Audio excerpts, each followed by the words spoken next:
Flash floods in Texas wiped out roads and lives, while FEMA delayed help for 7 weeks. 20% of their staff is gone. If a hurricane hits while you're on vacation, are you prepared to evacuate alone? Let's talk about what you're not being told.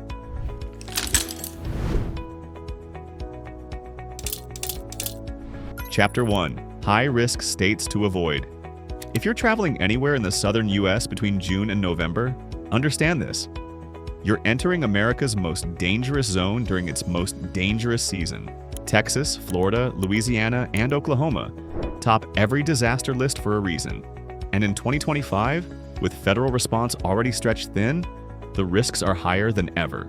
Let's start with Texas, a state that's endured over 250 federally declared disasters since 1953. That's more than any other state. The most devastating was Hurricane Harvey in 2017, which caused $125 billion in damages, drowned major portions of Houston, and displaced over 30,000 people. FEMA trailers filled entire parking lots, but even then, thousands were left with no permanent home. And yet, parts of southeast Texas, especially rural areas near the Sabine and Neches rivers, still flood almost yearly with minimal recovery. Florida is another hotspot that looks like paradise, until the skies turn. It has more thunderstorms per year than any other state, over 70 storm days annually in places like Tampa. But here's the shocker. Florida also experiences more tornadoes per square mile than any state in the U.S. Most are short-lived and overlooked, but they strike fast and do damage. In 1992, Hurricane Andrew turned suburban Miami into a war zone. The storm caused $27 billion in damage, killed 65 people, and sparked sweeping building code reforms, some of which have since been rolled back. Then there's Louisiana, where hurricanes don't just hit hard, they leave scars for generations. Think back to Hurricane Katrina in 2005. Over 1,800 lives lost, $161 billion in damages, and entire communities like the lower 9th Ward still haven't fully recovered. But even more recently, Hurricane Ida in 2021 left parts of southeastern Louisiana without power for over a month, while temperatures soared into the 90s. FEMA's response was slower than expected. Now, in 2025, with fewer staff and limited funding, residents are told to expect even more delays. Oklahoma, often overlooked in hurricane talk, still holds its own record. The highest number of EF4 and EF5 tornadoes per square mile in the U.S. Tornado Alley has shifted slightly eastward over the last 2 decades, but central Oklahoma still experiences over 50 tornadoes per year on average. Cities like Moore, Norman, and El Reno have been struck multiple times by deadly storms. One in 2013 reached 2.6 miles wide, the largest ever recorded.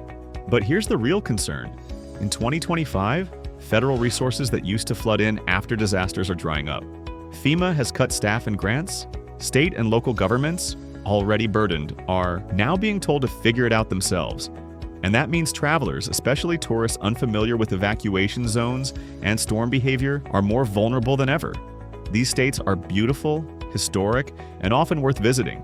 But during disaster season, you have to weigh the risks, because no hotel reservation is worth getting stranded with no power, no cell signal, and no one coming to help. And we're just getting started. Because in the next chapter, we break down how FEMA's internal chaos in 2025 has made every disaster response slower, riskier, and sometimes non-existent. And that's exactly what you'll want to hear next if you value your safety. Chapter 2. Why FEMA cuts make disaster season riskier. In 2025, the agency America counts on during its worst moments, FEMA, is quietly buckling under its own weight. Once a powerhouse of emergency response, FEMA has now lost over 20% of its trained staff since January. That includes team leads, disaster coordinators, and emergency medical planners. And it doesn't stop there. The onboarding program that trained over 7,000 emergency leaders annually has been scrapped, replaced by temporary hires and remote briefings with no field training. That's not theory. It's already affecting lives. In early March 2025, after historic flooding in the Midwest, Texas received FEMA assistance within 48 hours. But in contrast, 10 other states and 2 tribal nations had to wait months. Why? A bureaucratic bottleneck. New FEMA rules now require DHS Secretary approval for any major disaster fund over $50 million.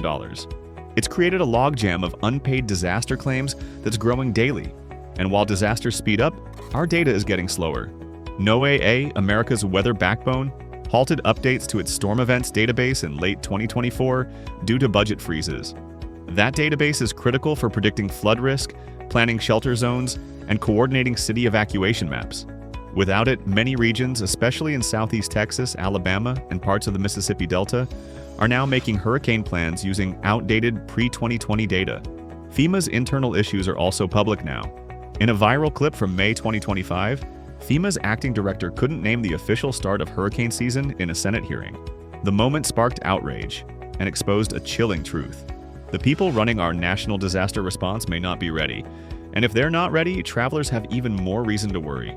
Because when storms hit this year, there's no guarantee help will arrive fast, or at all, and that's what we'll see firsthand in the next chapter. Chapter 3, Real Traveler Stories and Hidden Dangers. Behind every FEMA delay is a real person stuck in the middle of chaos. And 2025 has already produced dozens of heartbreaking stories that prove just how fragile disaster readiness has become. In September 2024, the Ford family in Apalachicola, Florida, faced the full force of Tropical Storm Helene. Their beachfront rental was flooded waist-deep in under 40 minutes. The Fords had federal flood insurance, but it only covered about $30,000 in damages, and their claim was delayed. What saved them? A private flood insurance policy they'd bought weeks earlier for just $61. It paid out 4 times faster. "We got a hotel, food, and repairs done before FEMA even called us," Mr. Ford later said. In North Carolina, the Clark family owned 4 cabins near Pisgah National Forest. A rare cyclone-fed mudslide in early 2025 wiped out 2 of them entirely. Despite photos, drone footage, and written appeals, FEMA denied aid, calling it non-qualifying terrain loss. Local insurers wouldn't help either. The Clarks lost $410,000 overnight, and today their land still sits barren, overgrown, and dangerous to visit. Worse still was the Camp Mystic disaster in Texas, a flash flood in Kerr County that caught campers off guard around midnight. Waters rose by 6 feet in under 20 minutes. 5 children and 2 adults drowned. Investigators later found that the local emergency alert failed to trigger due to outdated software, never upgraded since 2017. These aren't isolated events. They're symptoms of a system stretched too far. In 2025, thousands of U.S. counties are operating without FEMA grants, outdated emergency protocols, and unclear recovery timelines. If you're visiting high-risk areas, the danger isn't just the storm, it's the silence that follows. And if that makes you rethink your travel plans, wait until you see where it's actually safe to go, and why. Chapter 4, Safe Zones and Alternative Regions. If you're traveling during disaster season in the U.S., June through November, you don't have to cancel your trip, but you absolutely need to pick your destination wisely.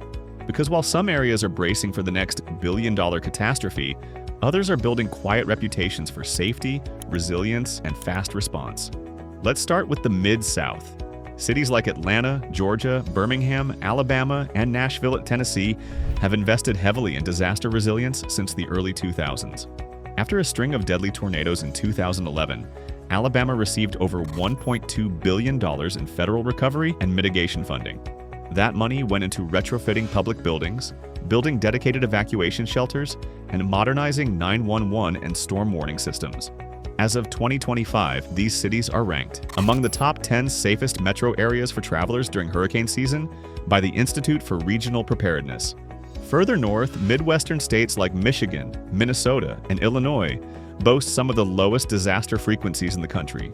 For example, Michigan has had fewer than 40 federally declared disasters since 1953, compared to Texas's 250 plus. And when storms do hit, the terrain helps. Fewer coastlines, less flood-prone ground, and more infrastructure above sea level. In Minneapolis, major power grid upgrades were completed in 2022, giving the city a 97% grid resilience rating during peak weather seasons. Many rural counties in these safer zones still coordinate closely with FEMA and receive yearly preparedness grants. Illinois alone trains over 5,000 emergency personnel annually through its Emergency Management Agency. These programs haven't been paused or defunded like others. So if you're planning a trip this summer, consider inland cities with higher elevation, strong coordination histories, and lower exposure to water-based disasters. Because safe travel isn't just about where you go, it's about whether the place is ready for whatever's coming next. Chapter 5, Travel Planning and Preparedness. Tips. If you're going to travel during natural disaster season in the US, you don't need luck. You need a checklist backed by history, weather data, and common sense. Start with timing. Hurricane season runs from June 1st to November 30th, but most major storms form between late August and mid-October. That's when 90% of Category 4 and 5 hurricanes have hit U.S. shores over the last 50 years. According to NOAA, 2025 is expected to produce 17 named storms and 9 hurricanes, including 4 that could become Category 3 or higher. The National Weather Service's annual Hurricane Preparedness Week, May 4th to 10th, released guidance this year urging travelers to avoid the Gulf Coast during peak season unless absolutely necessary. Start with smart tools. Download the FEMA mobile app, which now includes weather alerts, evacuation zones, and shelter maps by ZIP code. Also grab Ready ANT-C, Florida 511, or your destination's emergency management app. These tools are crucial, especially now that FEMA's real-time coordination centers in 6 coastal states were cut back in early 2025. Build a go bag before you go. Include paper IDs, emergency cash, a power bank, copies of your travel insurance, and a video inventory of valuables in case of loss or flood damage. You should also book lodging on higher floors, 3rd or 4th, and confirm if the hotel has backup generators and elevated exits. One overlooked move? Short-term private flood insurance. Some plans cost under $50 for a week, and unlike federal plans, they often cover hotels and airfare disruptions. That's what saved tourists in Naples, Florida during Hurricane Idalia. They got paid within 5 days. If you're traveling with kids or seniors, designate shelter-in-place zones in advance. Because when the sirens start, there may be no time to figure it out on the fly. Disaster season in America requires more than luck. It demands planning. Skip high-risk states, stay alert with trusted tools, and travel smart. Subscribe for real-time alerts and travel safety updates that help you stay safe during 2025's storm season.